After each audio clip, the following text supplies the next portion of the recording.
UFC 254 is over, and it was awesome. 12 fights on this card, only 3 go to decision, and every fight was fun. We saw several newcomers enter the promotion and firmly place themselves in their divisions. We saw a #1 contender emerge, maybe 2, and we saw an all-time great hang up his gloves. It was a great night of fights, got a long list of winners, so let's get into it. Here's my real winners and losers of UFC 254.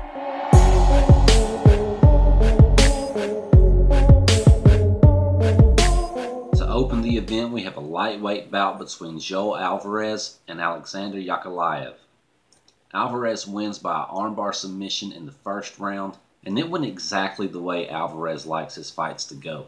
Like all fights, it started on the feet, and Alvarez was throwing some good kicks and making his opponent uncomfortable. It wasn't long before Yakalaev shot a sloppy takedown, and Alvarez went for the guillotine. It didn't work, but Yakalaev stayed in the guard, and Alvarez transitioned to a beautiful armbar. This dude's pretty sick on the ground, man. And his stand-up game isn't too shabby either. Alvarez is now on a nice, tidy 3-fight winning streak where he's made short work of his opponents. 1 TKO and 2 submissions against some pretty tough dudes. In his last fight earlier this year, he finished Joe Duffy, who famously finished Conor McGregor once upon a time, and this time finishes Alexander Yakalaev, a veteran of the game that has beaten the likes of Gray Maynard and Paul Daly, went the full 15 with the champ Kamaru Usman. Alvarez is really looking like a contender in the 155 division, and his performance warrants a jump up in competition. Based on his performance, the level of competition that he's beating,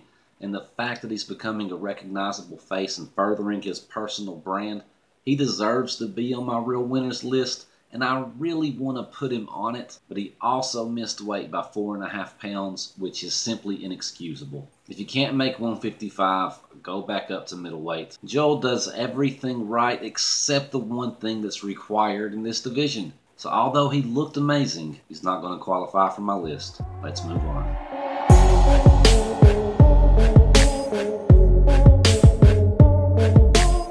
Next up is a women's flyweight bout between Liana Jojua and newcomer Miranda Maverick. Miranda Maverick wins by referee stoppage at the end of the first round. She makes her UFC debut, and she looks good doing it. She comes in as the 420 favorite against a girl making her 3rd walk to the Octagon.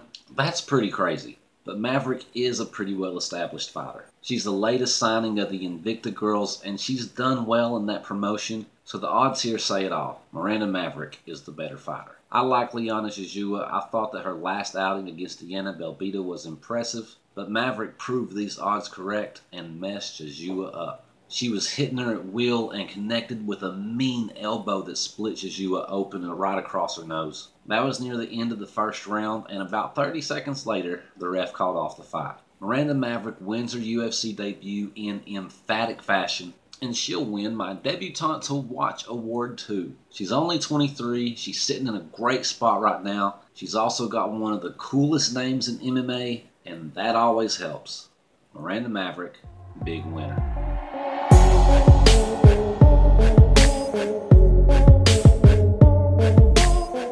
Next up is a light heavyweight bout between Dae-Un Young and Sam Alvey. This was a split draw.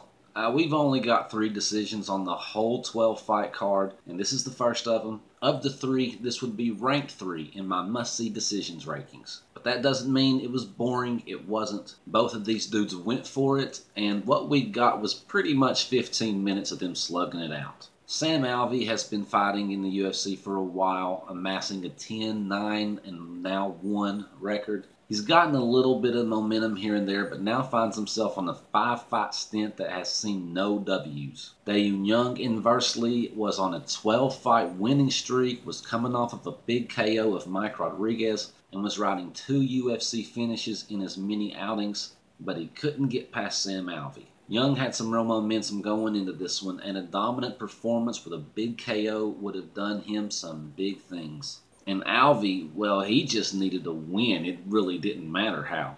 But neither got what they needed. We got a split decision, so let's move on. There's no real winners here.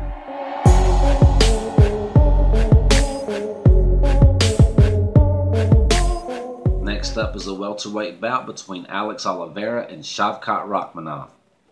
Rakhmanov wins by first round guillotine choke. Oliveira weighed in 2 pounds over for this one, so the scale claims a second victim tonight. Considering that Rakhmanov makes his UFC debut against a Brazilian cowboy and is considered the betting favorite, should tell you that this guy has big potential. And then he wins. Beating Cowboy Oliveira is hard enough, but to finish him in your debut fight, this Shavkat Rakhmanov fella is legit, and also wins the Debutante to Watch award. Alex Oliveira has long been a favorite of mine. He's always fun to watch and always competitive. He's got his share of losses, sure, but they come against some really tough guys, and Rakhmanov made this look easy. He was easily winning the stand-up and had Cowboy hurt before aggressively jumping guard to go for the guillotine. He looked like he was on his way to maybe winning a standing TKO and then went for a defensive submission. Why do that? Because you got a lot of faith in your really good submission and choke game, that's why. He showcased many skills tonight. He just got here, so let's not get ahead of ourselves. But this guy's definitely got a big future here. Let's just hurry up and give him another one and then rank him top 10. I mean, he's like 13-0, guys, with like most of them finished, maybe. I mean it. I like this guy. He's about to make a run. Shavkat Rakhmanov, big win.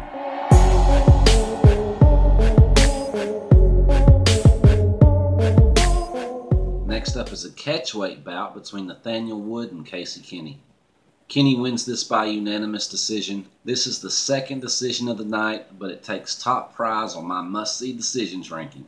They also got Fight of the Night honors, so they got a little bit of extra dough for their efforts. This was a really fun fight, but who didn't expect that out of these two? They're two really promising fighters looking to break top 15, and a big win here could have done it. This is an exciting must-watch fight, but I really don't think it proved much to us. They're both legit, but we already knew that. There wasn't any domination, just one fighter doing slightly better than the other, and with scorecards of 2 29-28s and 130-27, you know it was a close one. I expect big things from both of these guys as they move through their fight careers, but I just didn't see either one of them really moving their peg with this one. It's a good one, but as far as the list is concerned, neither fighter's going to make it. So let's move on.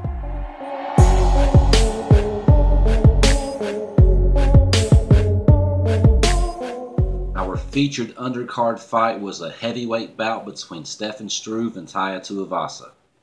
Tuivasa wins by first round KO, and he really needed a big win here. Tuivasa came into the UFC in late 2017 as a big prospect. He got 2 big first round KOs, then struggled with Andrei Arlovski getting a decision win. Then he lost 3 in a row and officially lost that prospect label. After losing some fandom and some clout, he really needed a big win here, and he got it by imploding the skyscraper with a body shot and an uppercut. Tuivasa looked good tonight. He stuck to his game plan, and he stuck it to Stefan Struve. Struve also needed a big win. He's now 1-5 over his past 6 and continues to prove that his best days are behind him. He's only 32, and as a big man you could reasonably assume that he's got years left in his career, but he's been doing this for a while. He's had over 40 professional fights. We've seen him lose in this fashion many times, and he doesn't seem to be fixing the problem. He's proven, to me at least, that he does not have a title run in him. He's not looking good and may be looking for new employment soon, and he's going to find himself on the wrong side of the list in this video. But Tuivasa is on the good side. He's a fun fighter to watch, and I'm hoping he can get back some of that heat he had going on for him about 2 years ago. Tai Tuivasa, big winner.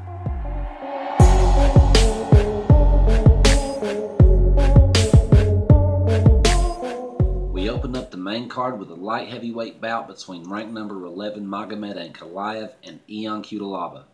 Yakalaev wins by a first round KO, and this was a great way to start the main card. The undercard was exceptional, so these guys had some big shoes to fill, and they did it. This is, of course, a rematch of one of the worst referee stoppages I've ever seen, and with the rematch getting scheduled and canceled so many times, I think we were all just ready to see it. From the very beginning, Ankalaev did appear to be the better fighter. He was keeping his distance and choosing his strikes very wisely. As Cudalava was trying to walk him down, Ankalaev hit him with a solid body shot. He got him with a knee at the middle. He hit him with a good long straight jab. Magomed Ankalaev was on a different level tonight. His game plan worked out perfectly, and he put some vicious ground and pound on him too, which resulted in Cudalava completely separated from consciousness. With only one loss on his record and now riding a 5-fight winning streak, it seems only a matter of time before he gets a top name. Magomed Ankalaev, big winner.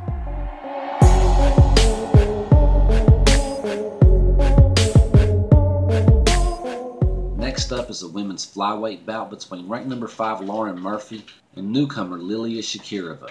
Lauren Murphy wins by a second-round rear naked choke, but Lilia Shakirova looked good making her UFC debut. It just wasn't enough. Her stand-up was there. She proved she was fun to watch. She gave us spinning attacks and a few other flamboyant attacking maneuvers. She didn't appear to be very nervous, but she did look to tire early in the second round. I suppose it can be forgiven a bit considering this was her debut, it was on short notice, and it was against a ranked fighter, and Lauren Murphy looked every bit of a highly ranked fighter. She was good on her feet, but she dominated the ground. She was aggressive and passed the guard easily and took the choke as soon as it was presented. After the fight, Murphy was calling for a title shot, and it's really a bummer that she may have missed her shot when Khabib had to pull out. Maybe Murphy will get the next shot, but as I've been saying, I think that Jessica Andrade is going to have something to do with the next title challenger. I'm guessing that Andrade is next in line for the shot, but they may line up a title eliminator for her and Murphy. Either way, this was a risky one for Lauren. A loss would have set her back, and a lame, drawn-out win wouldn't have done much for her either, which is a shame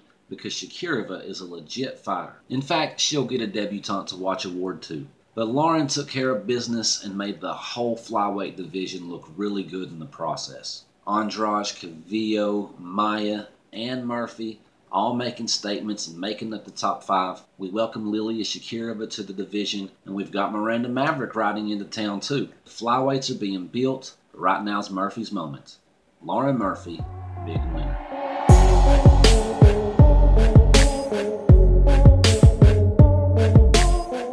Next up is a middleweight bout between newcomers Jacob Malkoon and Philip Hawes.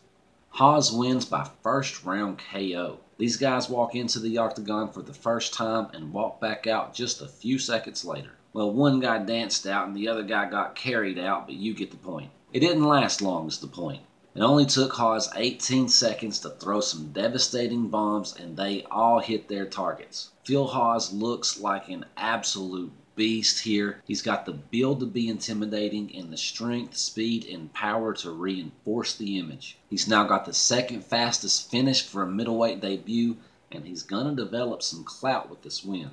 New fans and new deals are headed his way, and he gets a Debutante to Watch award too. I was already on board with Phil Hawes. I think he's a dangerous fighter, and I think he's gonna do well in this division. Let's give him another one. Phil Hawes, big winner.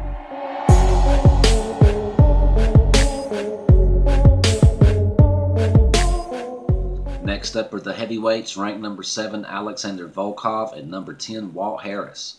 Volkov wins by second round TKO, and Volkov did exactly what was needed here. He outlasted the early attacks, he stayed behind his jabs and front kicks, and then he tired Harris out until he could choose his strikes. I think Alistair Overeem really exposed this in that last fight. Harris is athletic and strong, but he's not been showing improvements for a while. He's got many holes, and now between Overeem and Volkov, the owner's manual has been written. There's a lot of upward movement from young contenders in the heavyweight division, and Harris's needle is pointing down. He may slip outside of the top 15, and I expect his next fight to be a ranking eliminator fight with one of those new guys. Looking old and looking slow, Walt Harris is on the losers list tonight.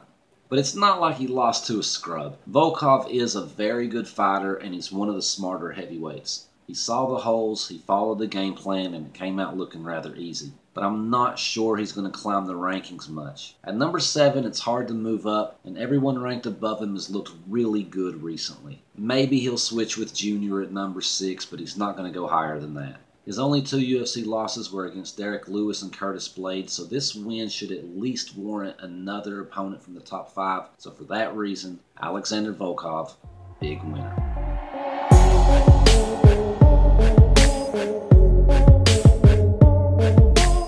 The co-main event of the night was a middleweight title eliminator between number 1 Robert Whittaker and number 2 Jared Cannonier.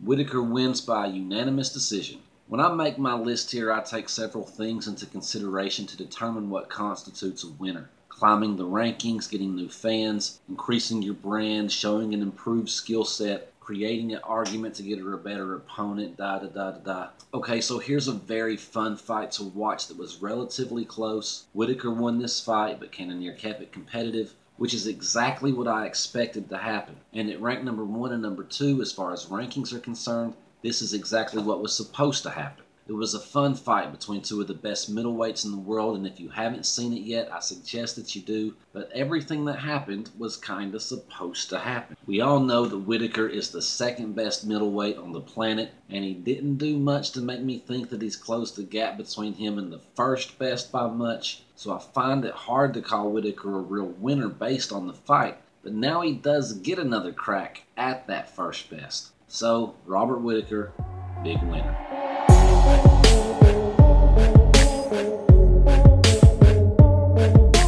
And then for our main event, we've got a title fight in the lightweight division between champion Khabib Nurmagomedov and number 1 contender Justin Gaethje. Khabib wins by a second-round triangle choke. It kind of goes without saying that Khabib looked really good here. The stand-up game was competitive, and Gaethje's leg kicks looked like they were going to be a problem, but as only Khabib can do, he kept the pressure at a relentless pace and actually tired Gaethje out pretty quickly. And then once the fight hit the mat, it was all Khabib. He snatched up that triangle choke with grace and seeming ease. He unifies the division, then announces his retirement directly afterward, which ununifies the division. To me, it sucks that he's retiring because I think he's still got a lot to give. Since that Iaquinta fight, he's gotten exponentially better with each outing. I'd love to see if he could hold on to the belt for the next 4 or 5 years. I'd love to see if he really is the greatest of all time. He's done nothing to prove that he's not the GOAT, but it just feels like he could still do a whole lot more to strengthen that argument. But he's retired. He retired on top, undefeated, and leaving a hell of a legacy. And meanwhile, the lightweight division opens up, and that McGregor versus Poirier fight is starting to smell a little different. Like fish. I mean, it smells fishy. That's going to end up being for the vacant lightweight title. You wait and see. But Khabib is the man of the hour, and being a man of his word, I completely expect him to keep it. I'm afraid we've seen the last of him, so for the last time, Khabib Nurmagomedov, big winner.